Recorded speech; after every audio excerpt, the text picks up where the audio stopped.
It is my absolute pleasure to welcome Dr. Jelks to our stage.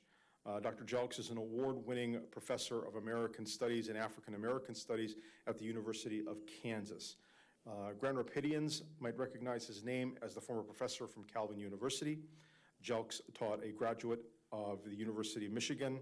Jelks is a graduate of the University of Michigan, McCormick Theological Seminary, and Michigan State University, where he earned his PhD. He authored 2 award-winning books, African Americans in Furniture City, The Struggle for Civil Rights Struggle in Grand Rapids, which won the 2006 State History Award for University and Commercial Press, as well as Benjamin Elijah Mays, Schoolmaster of the Movement, a biography, also winner of a 2013 Lillian Smith Book Award and the 2013 Literary Award, a Black Caucus of the American Library Association. Dr. Jelks' most recent book, released in January of 2019, is Faith and Struggle in the Lives of 4 Americans, Ethel Waters, Mary Lou Williams, Eldridge Cleaver, and Muhammad Ali. Dr. Jelks has participated in the Oxford Conference for the book. University of Mississippi, has appeared on C-SPAN, written op-eds in numerous media outlets around the country. He is currently researching and writing several other books. Additionally, Dr. Jelks serves as the executive producer of the documentary I Too Sing America, Langston Hughes Unfurled, which is directed by Academy Award-winning screenwriter and filmmaker Kevin Willmott. It is my absolute great pleasure to welcome here today Dr. Randal Jelks.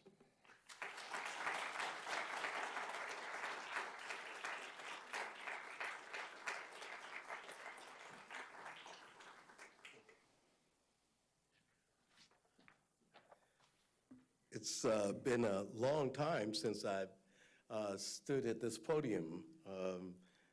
For the years and years, the Grand Rapids Historical Society used to meet here and gather here, so I'm so happy to be home. Although I wish it wasn't so cold. Of course, this is Grand Rapids, right? And I was really honored that the library called me to talk about the Continual Struggle, the exhibition, the Continual Struggle. I've been working on a book, so you'll hear part of that book. The book is entitled, it's sort of letters me writing to Martin Luther King Jr., called ML, that's people who were friends with King called it ML, 12 Meditations on Democracy. And the Continual Struggle is always really, at the heart of it, is about democracy. What I tell my students all the time is that, African Americans, if you want to ask the history, is making the United States a more inclusive society, that it had to be inclusive for not just people who are Anglo, but it had to be inclusive for all. So I wanted to test out my ideas. In always, when you get to test out your ideas, you get feedback from your audience. And I want to thank the Ford Museum tomorrow for inviting me here. So let us begin. ML, being democratic was always your highest ethical goal. You felt it was your religious duty and personal obligation. You were a Baptist, and so much of your denominational history was about behaving democratically, even when pastors were undemocratic in their actions. You knew that Black people understood the concept as though it were inscribed in their DNA. This should not come as a surprise. Black struggle synergized with dissenting English Protestantism, Baptists, Presbyterians, Congregationalists, assertion of theological freedoms. It was the freedom of the conscience, the right to object, the right to freely govern oneself. Your voice, filled with the timbre of the deep blue South, thunderously urged us to live up to the noblest aspects of these democratic sentiments. You reminded us to live ecumenical lives, respectfully open to one another. We were to live like this not simply because of the rule of law, it is because we are interlinked. In 1963, isolated in the Birmingham jail, you penned, whatever affects one directly affects all indirectly. Never again can we afford to live with the narrow, provincial, outside agitator idea. Anyone who lives inside the United States can never be considered an outsider anywhere within its bounds. Your steadfast Jeremiads urge us to think about our deepest commonalities. We all long to be connected in unity and peace with one another and our surroundings. From the steps of the Alabama State Capitol, you bellowed, "We come to see that the end we seek in a society at peace with itself, a society that can live with its conscience.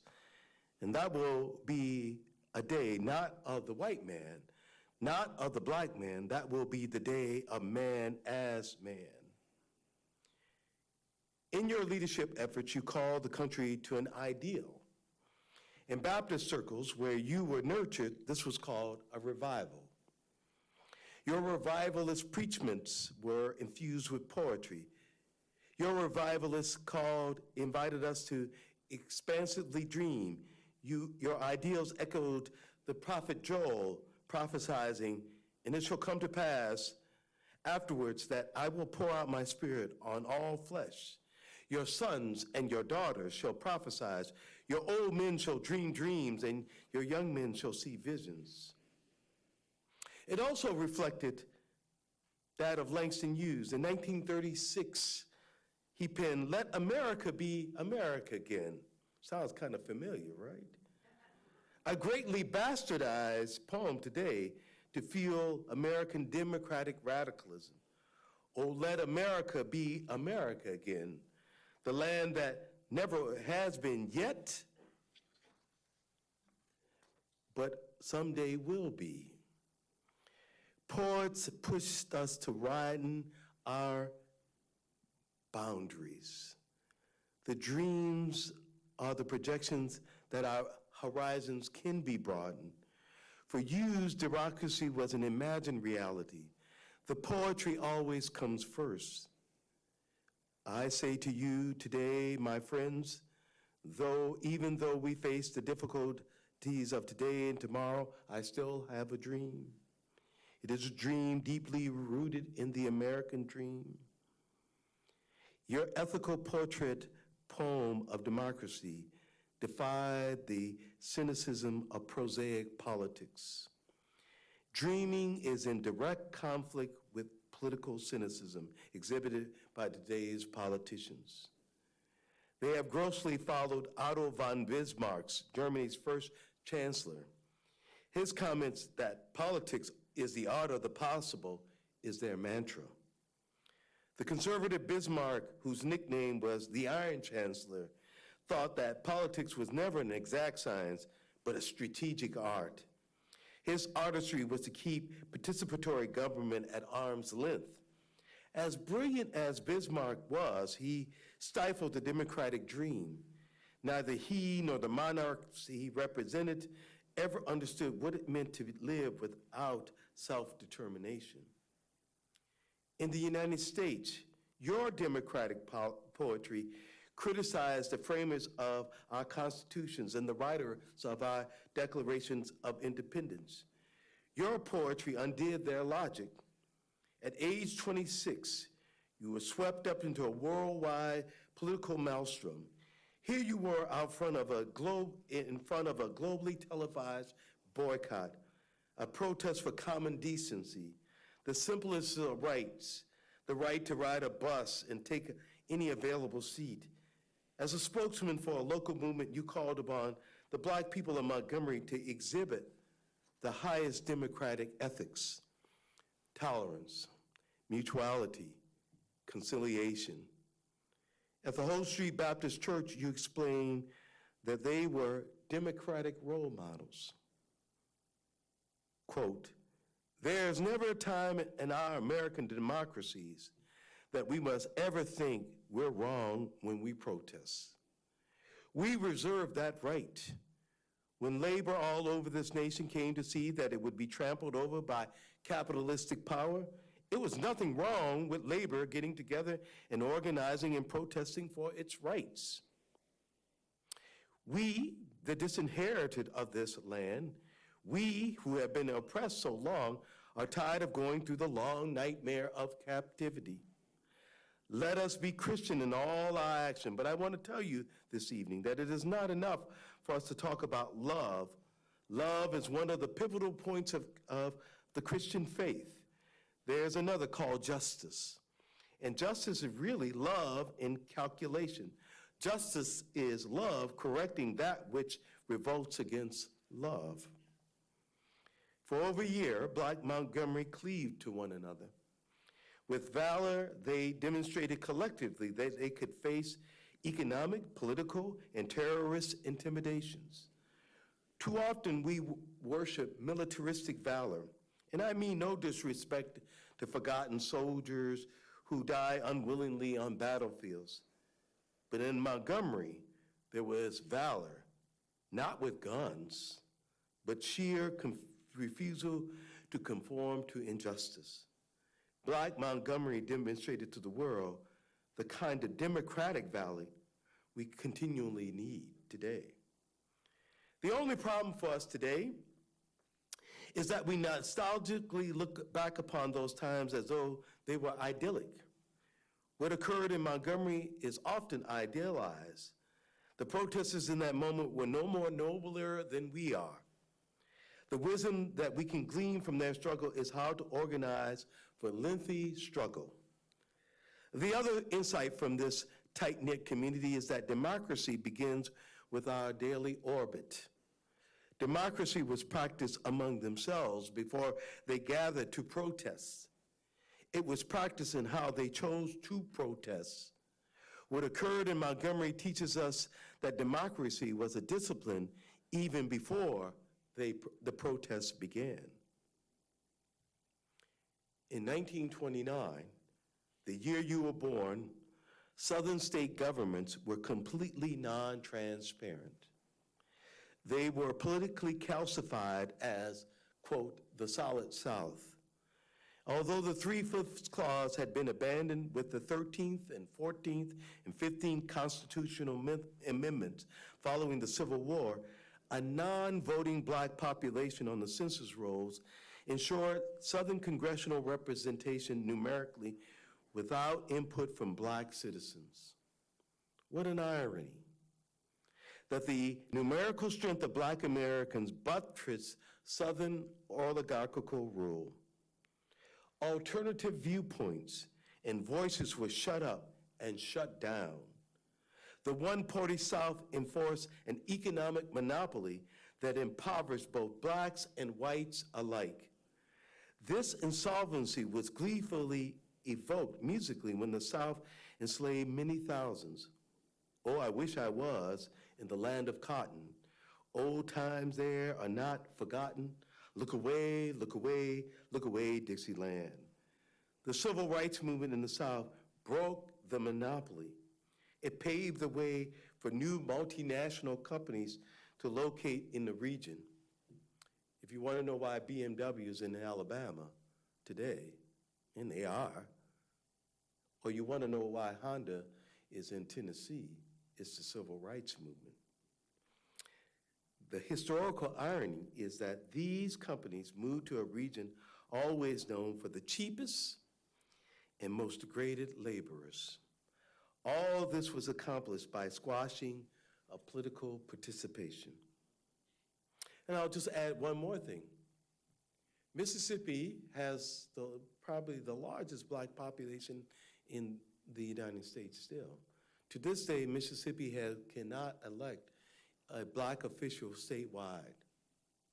That's Mississippi. This idea of the Solid South still lives with us. Once more, we face the sham of voter suppression, this time nationally.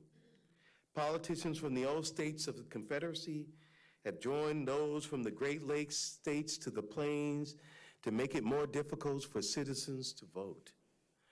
Purposely naive Americans do not realize it, but the country as a whole is being Jim Crowed.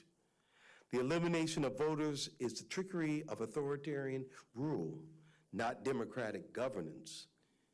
ML, you knew this well. All your life you had seen Southern politicians stage, manage, representative governor on behalf of a wealthy ruling minority. Their cynicism, however, did not make you lose heart. Democracy requires continuous cultivation of hope. This hope first has to be internally plowed. We can never be naive about our fellow human beings, but nor can we be misanthropic. Our faith must be that our peers are equal in their flaws and their strengths.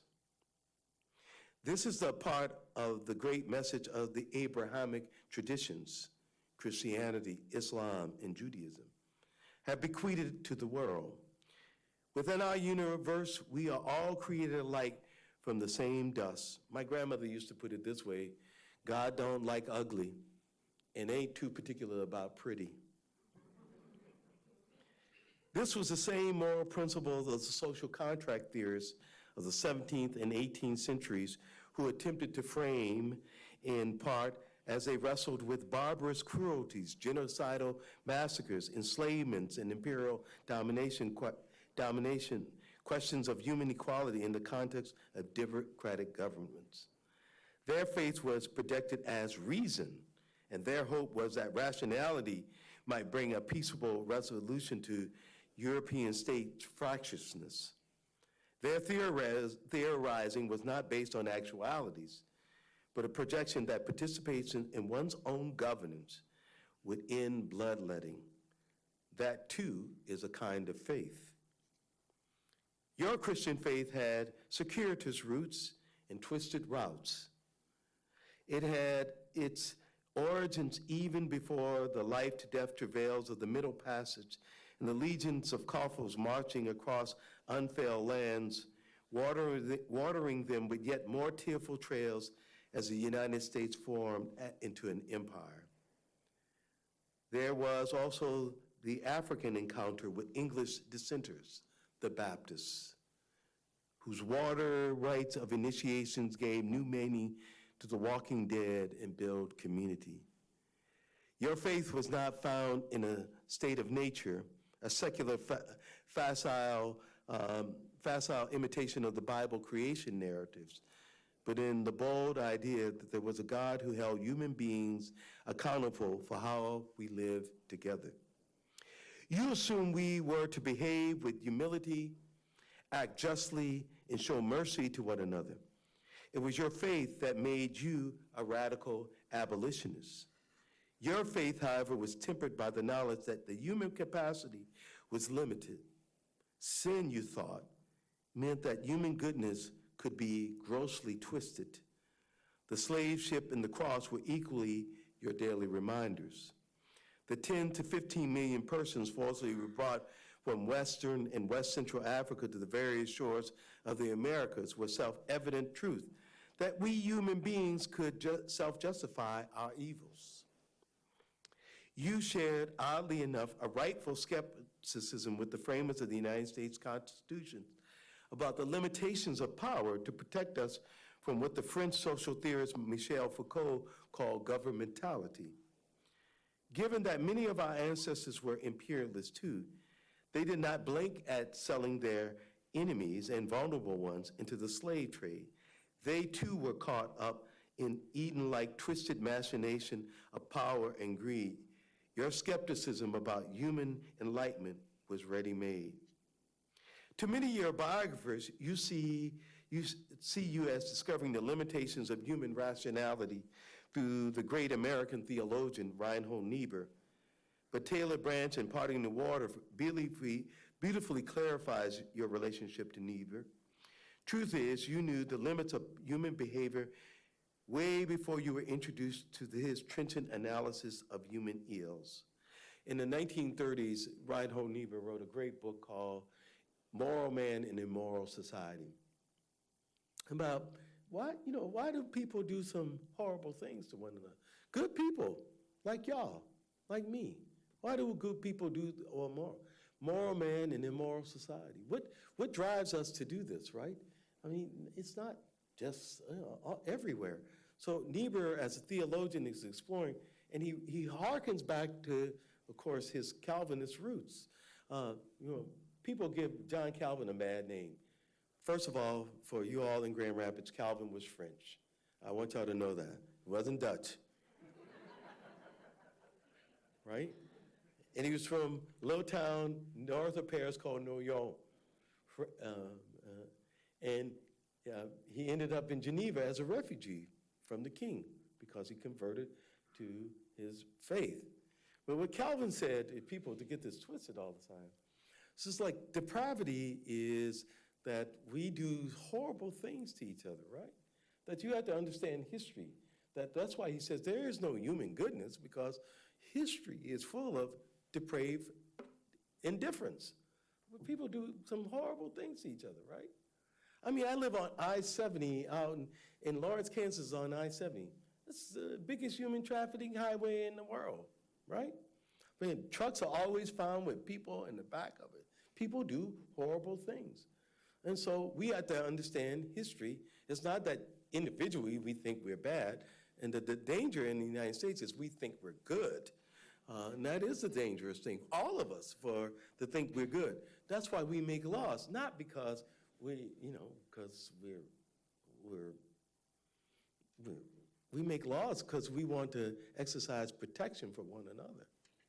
Because I always tell my students, if you gave me enough power, I would do some horrible things to you. And they were like, what?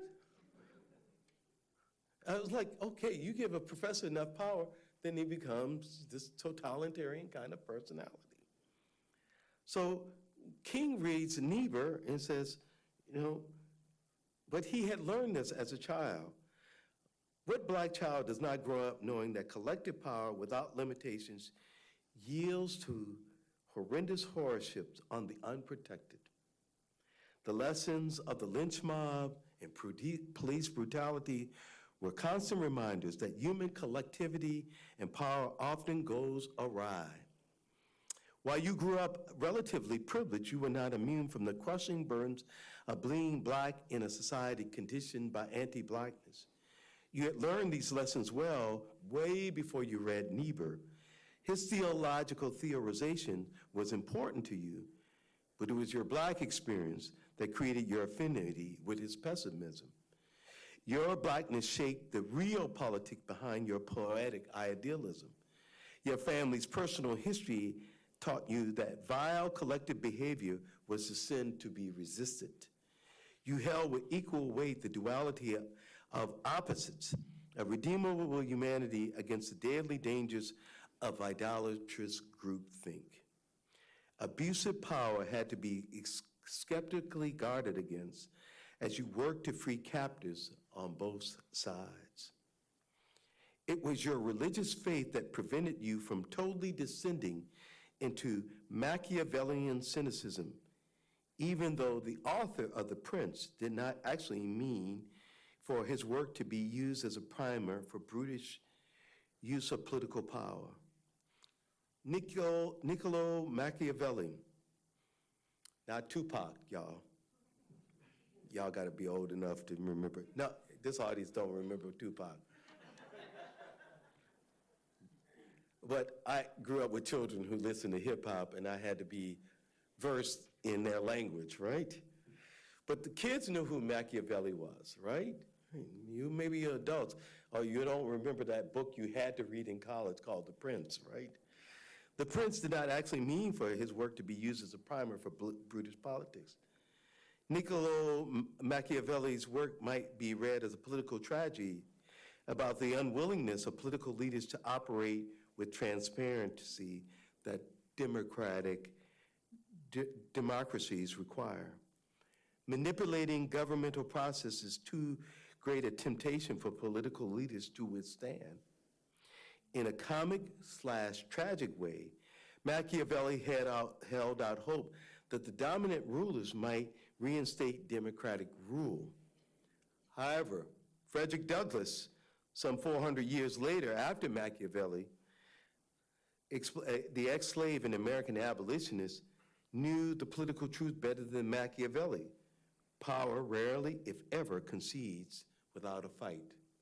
You always have to resist power. What occurred in Montgomery was just one movement among thousands of independence movements. In April of 1955, approximately 9 months before Miss Rosa Parks' public refusal to move on a local bus became fixed in American memory, the Afro-Asian Conference, otherwise known as the Bandung Conference, took place in Bandung, Indonesia. 2/3 of the world's people gathered to discuss the meaning of independence and democracies on their own terms. Montgomery's Black communities were swept up in the moment, along with the other darker races, as the historian and sociology W.E.B. Du Bois phrased it, about creating their own new democracies and economic orders. From Montgomery to Bandung, the desire was the same: a decent life, education for their children, and the promise that a government of their own choosing would act just and fair laws. It was a hopeful time.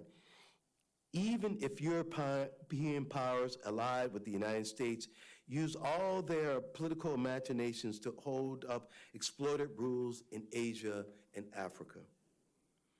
Believe it or not, the United States did not want the Bandung Conference.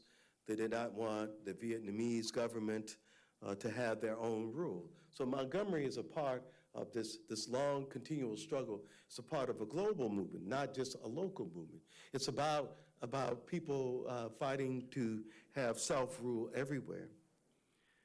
Those optimistic days did not hide the brutishness. Powerful interests will never voluntarily forfeit their dominance, as Douglass warned. Neither do they wish to be held accountable. The powerful apply a brute calculus that their money or well-financed armies can exhaust resistors, and we see it daily.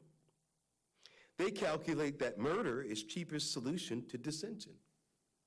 They believe if they call a lie the truth, no one will know that it is subterfuge.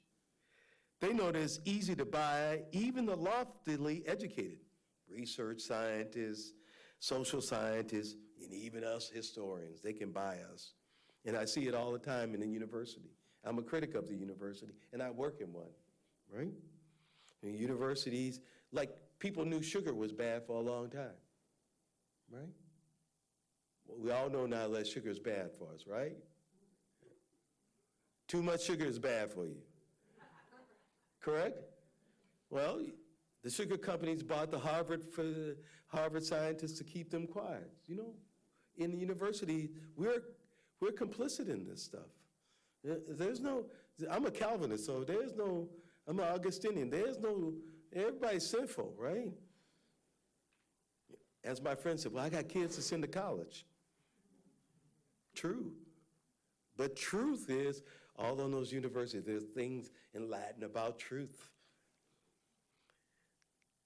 For the right price, injustice can be objectively justified. For the right price, injustice can be objectively justified. The coups, assassination, wars, trumped up charges, false imprisonments of that era continue even until today. The Cold War, as it was euphemistically called, was hot.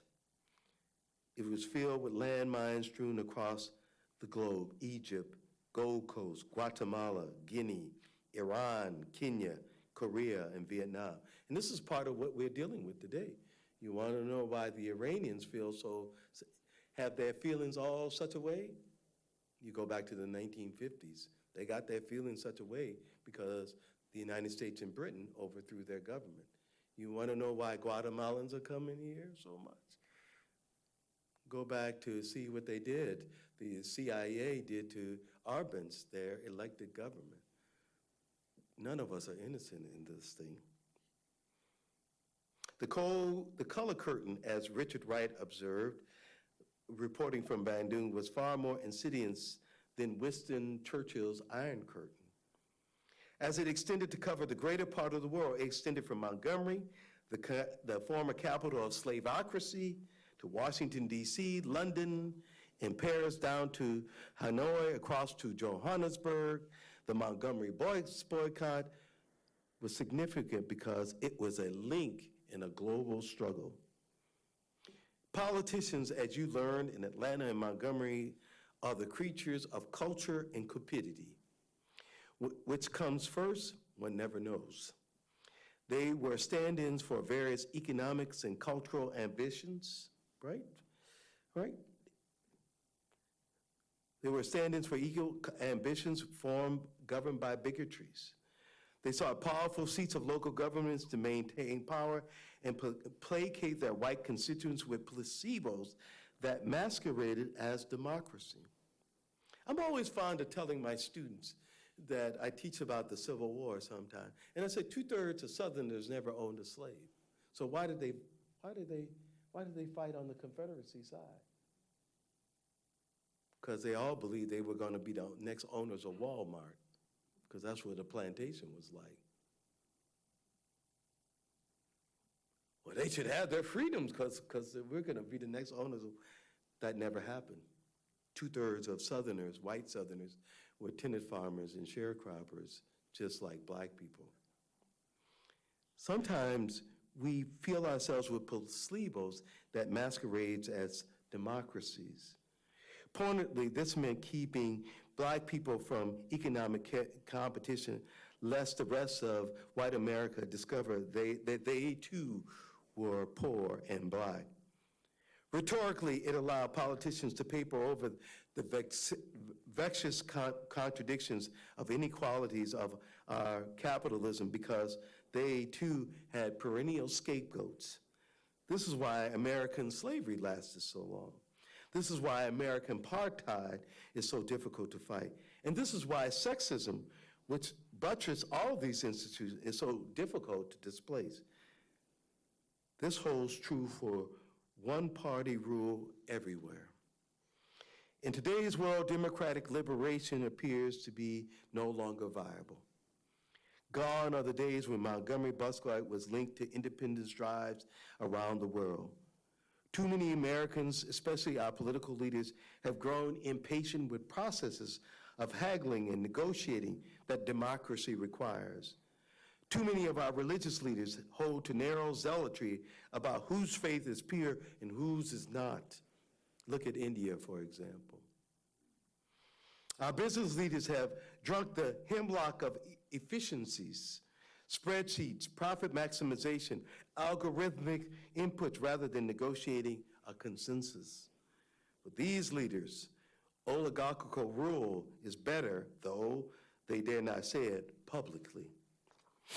Contemporarily around the globe, white hegemony has come to rely on the militarized strongman, the uniform party, and the giant corporate conglomerates to override the deliberations of the people. This is not something new. American slavery imperiled democratic governance in the United States from its inception. What is different, perhaps, is that we Americans have been fooled into believing that the efficient distribution of consumer goods is itself democracy. Surely we realize that brand loyalty does not help us to deliberately govern ourselves, don't we? Tragically, citizenship is too often conflated with consumerism, what we can buy. Government is viewed as a delivery service, not a deliberative body affecting our social well-being. We should take heed. The gas chambers of Buchenwald and Auschwitz were effective delivery services. Even worse is the marketing of fear. The consistent stampede of moral panics that the sky is falling because there's a communist threat, there's a sexual revolution, there's a gay revolution, there's expanded abortion, even though the numbers of abortions have actually declined precipitously over the past 2 decades. Fear-mongering works, and the more we fear, the more we are convinced to run into the embrace of an authoritarian politicians who use fear to restrict us from governing ourselves. You are great for allaying our fears, even while white Southern politicians ramped up fear by calling you a communist instigator. They were aghast that you recognized that they were naked emperors. They called for your head, but you stood your ground and called for black people to enact democracy and overthrow the one-party rule, whether in Chicago, the Machine, or Montgomery. Nothing was ever pure about political struggle. You so intimately participated. Living democratically meant living with ambiguities, something all purists detest. The kind of democracy you preach requires us to recognize different voices. We must talk out, argue, and ponder. And this is the hardest thing because we all feel at home in our own comforting knowledge. In a democracy, however, we are expected to rub up against each other and concede space to one another, just like on a New York subway. You know, you ride the subway in New York, you rub up against everybody. We're expected to wrestle with the great moral quandaries and give regard for competing notions of the good, tradition versus self-expression, individual pursuits versus communal order. We are expected to rub up against each other. Today, high ideals are trampled. We're in a struggle to vouchsafe democratic governance worldwide. Incredulously, many of us wonder if we are truly at the end of history. As you began as a spokesman for the Montgomery bus boycott, the people of your community held a faith that they had the right to protest and demand their liberties. We, however, live in an openly anti-democratic moment. Populist movements can be turned to reactionary ones. This is why our democratic ideals must always be constantly scrutinized. The perennial dangers for democracies is manipulation and co-optation by a powerful minority. The great Frenchman who visited the United States came through Michigan in the 1830s. Alexis de Tocqueville had it wrong about America. It is not the tyranny of the majority that could debase democracy. It has always been the tyrannical minority, the oligarchs, whose outside sense of themselves is destructive. Despite this, you and the people of Montgomery resisted cynicism, banded together in a community, and obliterated self-interest. This is the achievement that made you and those people legendary. It was an achievement spurred by the genius of your oratory. You made your hearers believe that the struggle was worthwhile and that it could result in a democracy big enough for each of us to thrive. As a consummate preacher, you aim to reach beyond constitutional mandates. Your ambition was always to promote human rights. You tried to persuade us that human ennoblement was worth the battle, even as you recognized the difficult days ahead. The framers of the United States Constitution got the legalities of a democratic process partially right enough for them to compromise with one another. Yet they consciously, though stealthily, promoted vile enrichments from enslavement. Feverishly, they employed colonial thuggery and settlements to remove indigenous nations across North America, where we are standing here today. Half those people are in Kansas, those Potawatomis. Though nationalistic myths abound to obscure it, this is our shared history. These ghostly power struggles regularly haunt us. We cannot forget this history. It stands as a reminder of the things we do not wish to recreate. As you understood, vicious instrumental uses of power alone can never be the last word in the creation of a free society. This is why we must vigilantly stand on guard against devious legalities. True freedom has always meant more. You are in the queue of freedom struggles. Your high ideals stem from a lineage of religious and secular radical American abolitionism. Recollecting your high ideals reminds us that the sole social order we wish to create is one with peace with itself.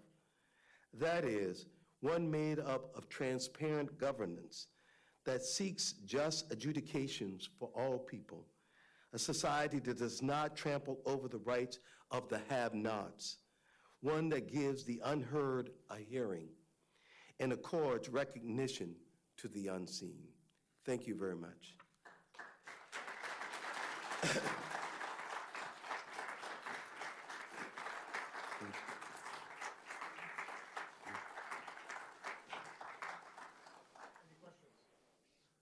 So as the teacher, the consummate teacher, what are your questions?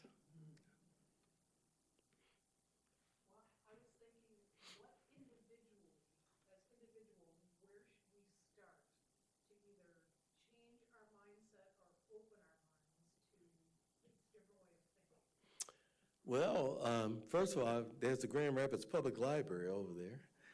And I say that, and I don't say that cynically, I just say that there's lots of viewpoints in those books and those that we all should engage. I think my mom took me to the library to get my library card at 4 years old. And I always like telling the story. And the librarian said to my mom, he can't sign his name, he can't get a library card. And my mother, if you knew her, insisted I get a library card. And she said, and my mother said, he can't read now, but he will be able to read. And those viewpoints. And then we meet other people along life's journey and encounter them and listen. You know, when I came to Calvin, I used to laugh all the time. People would say, there's a Christian perspective. And I would go, really? The Christian perspective? You sure about that? You know, I think I look at life through the lens of New Orleans. I always say this. I grew up around the corner from a synagogue, right? My friends were Catholic. I was Lutheran. I was kind of close to Catholic. I was Black Lutheran, by the way. And there was such a thing as Black Lutherans in New Orleans, by the way. I'll just let y'all know. Because I thought Martin Luther King founded our church. So my mother had to tell me that it was not Martin Luther King. The Lutheran church that Martin Luther obviously founded. Then I looked into my little catechism. I grew up in Missouri Synod, the conservative Lutheran church, and we had a school, you know, and then I found a picture of Martin Luther, and I realized that it wasn't Martin Luther who founded our church. But my grandparents were Baptists, so I had to go to church. Now, when we go to church with my grandparents, right? So I had to understand that there were a diversity of viewpoints out in the world. And I think had I not grown up in that experience, that I think that my world was just this world. And there are lots of points of view out there. And while I may hold one, I need to listen to others. And that's the way I go about teaching, that there are the other viewpoints.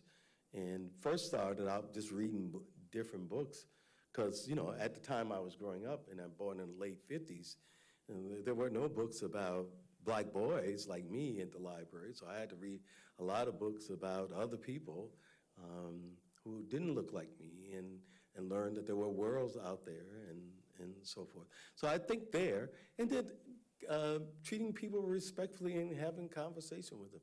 That always starts. That's the easiest thing to do. I think, and then working together on something, volunteer. work together with people from different back. This where my kids went to elementary school. Now it's closed. St. Andrew's School. Sister Marie Michaels made us all do bingo. I don't know a parent,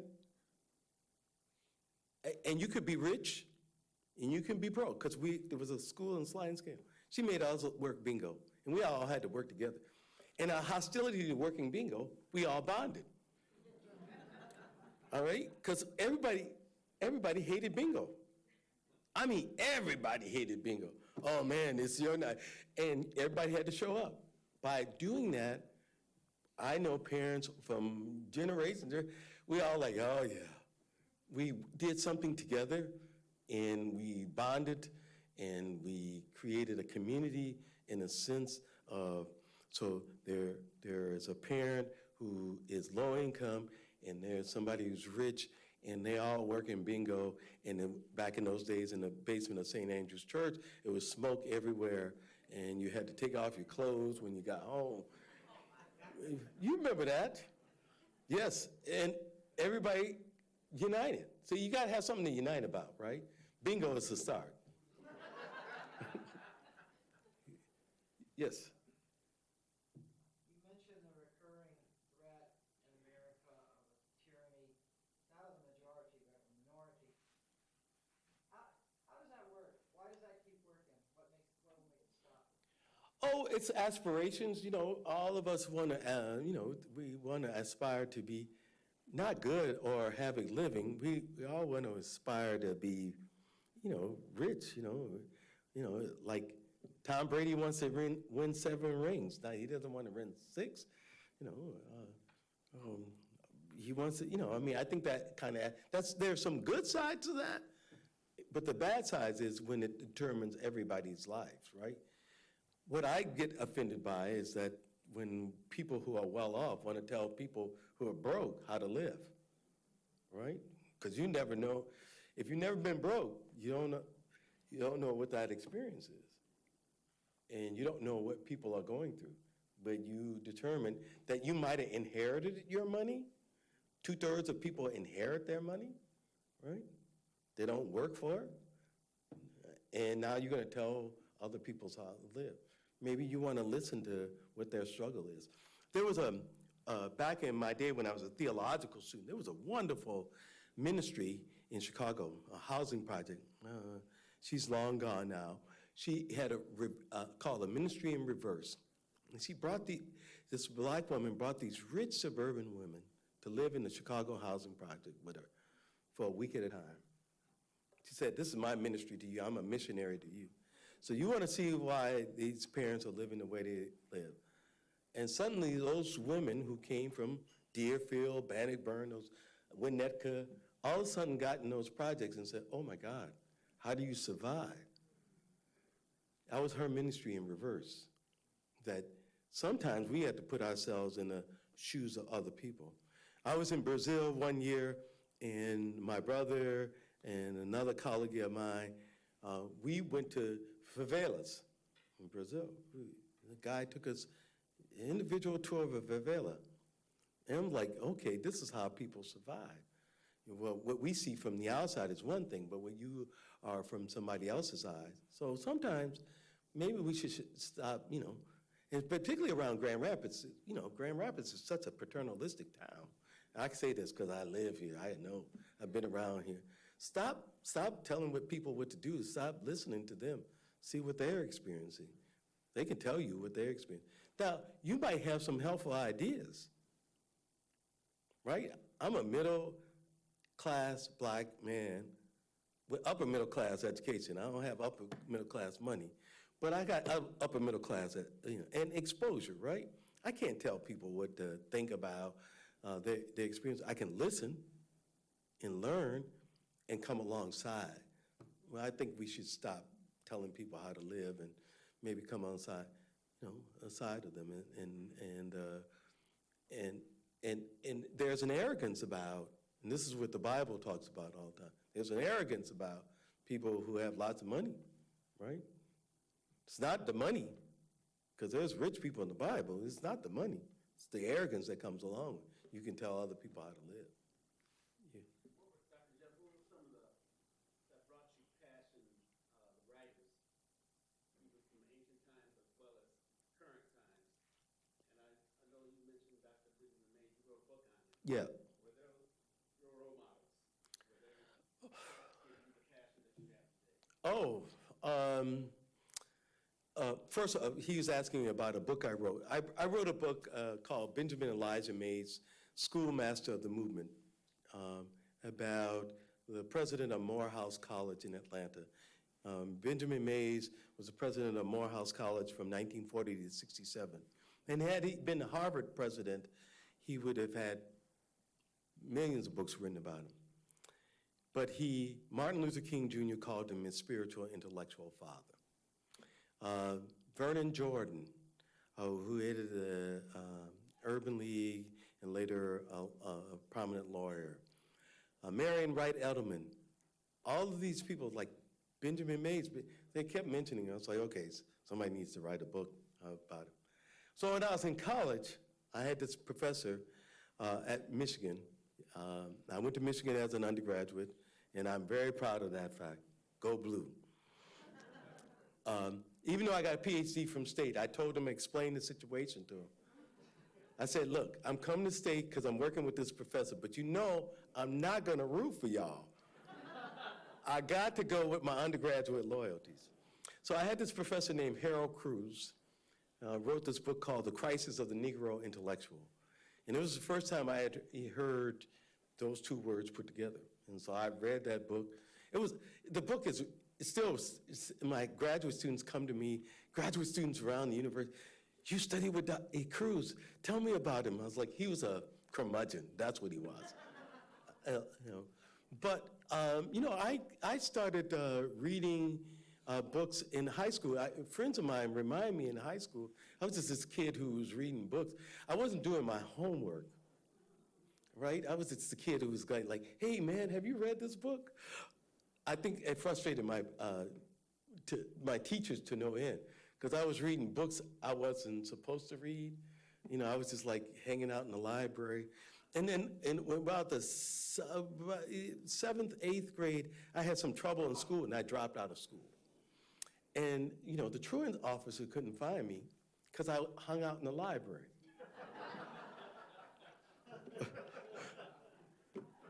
I was just like this kid, I was going to the library, I was reading these books. And then when I got to high school, I found my peers that I know how kids feel when you find your peers. And they were like, man, did you know, it was like always a week. I read this book over the weekend, and it was books. I think my mother was a reader, and she belonged to the Book of the Month Club back in the day, and I would open all our books, which I probably shouldn't have, before she got home and started reading them. One was The Exorcist. I never saw the movie. I have never to this day saw that movie. But I read that book, and I slept with the lights on for 2 weeks. And my mother was like, that's what you get for opening my Book of the Month Club. But so, it's just books. I just was one of those kids that books and culture and music, and I really do tribute my mom for that, because, that was the kind of woman, when the New Orleans Children's Theater finally integrated in '69, my mother was dragging me to the theater, so I attribute that to her. Just book reading, and she didn't care what I brought from the library as long as I read books, and that was important. And I was thinking, because I thought about these things because I grew up in New Orleans. I was very blessed, and I say this in a way. I went to a little Lutheran school for all the kids looked like me, but the schools were integrating around me, and people were very vicious. And right around the corner from my house, I tell my wife, there was McDonough. The schools were named for John McDonough, both Baltimore and New Orleans, these McDonough schools. And, parents said horrible things. The little 5-year-olds, 6-year-olds trying to go to school. And so I didn't have to experience that. I went to my Lutheran school where I learned, people ask me why I could teach at Calvin. I went to a Lutheran school where I got a smaller catechism at 5 years old. I learned that I was a worm, nothing but a worm, and see Dick run, see Jane run. I had all those confusions right then and there, right? I mean, like Lutherans you learn guilt real early. Yeah. You said, you said something about Mississippi early on in the talk. Yes. Could you state that again? Mississippi has, okay, so Jim Crow really, let me explain this. Jim Crow really comes because in South Carolina, Mississippi, Louisiana, Virginia, there are nearly equal black populations, right, or more. South Carolina, in fact, has more. Mississippi has more black population. So what do you do to rule people? Well, you eliminate their voting, you eliminate their and you want them to stay on the land, because if they have equal voting access, they're going to vote. To this day, Mississippi still has one of the largest black populations in the United States, percentage-wise, meaning that they should at least have a black governor at one time or another. Not that always, right? So Mississippi has roughly a 35% black population to this day. There is no black statewide elected official, attorney general, lieutenant governor. This legacy continues in that state to this day. One more question. Yes? How do you get Christian people to think about the micropassage about, loving, doing justice and showing mercy and loving your God, that justice has a lot to do with treating minorities in a just fashion and loving them as your own self? Well, we have to love people as we love ourselves. That's for all of us, right? Yes, right. That's just a human, in my opinion, human dictum, right? That you want to treat people as we wish to be treated.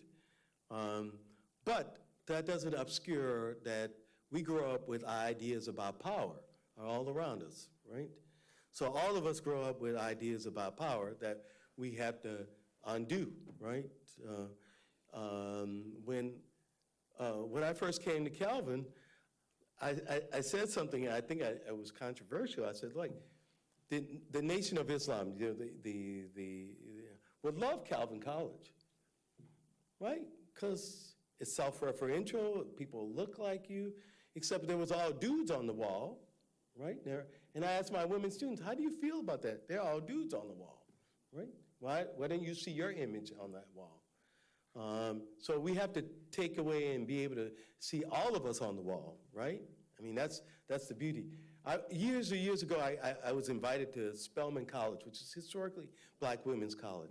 I think this is years ago, and I was recruiting from my seminary, McCormick. And I went to Spelman, and I wanted to go to Spelman afterwards, right?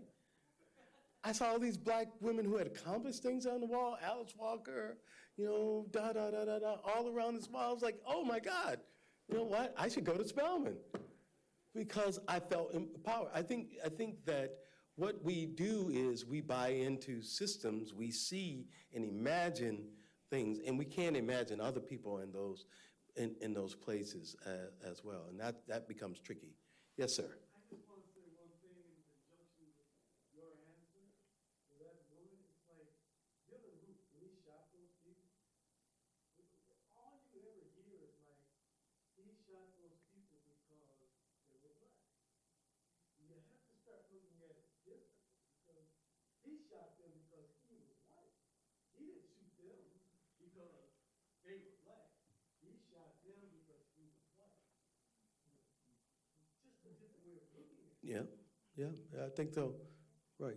I used to ask students who used to ask me when I was in college, why y'all sit at the black table? And I was like, the black table? So all the students who would, all the students who asked me to say, I come over to the black table. I could come over to the black table? Yeah, come over to the black table.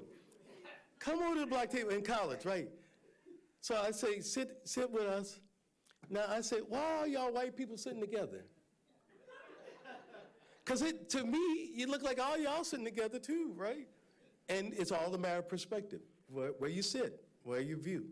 Thank you all so much for coming out on this cold night. Thank you very much.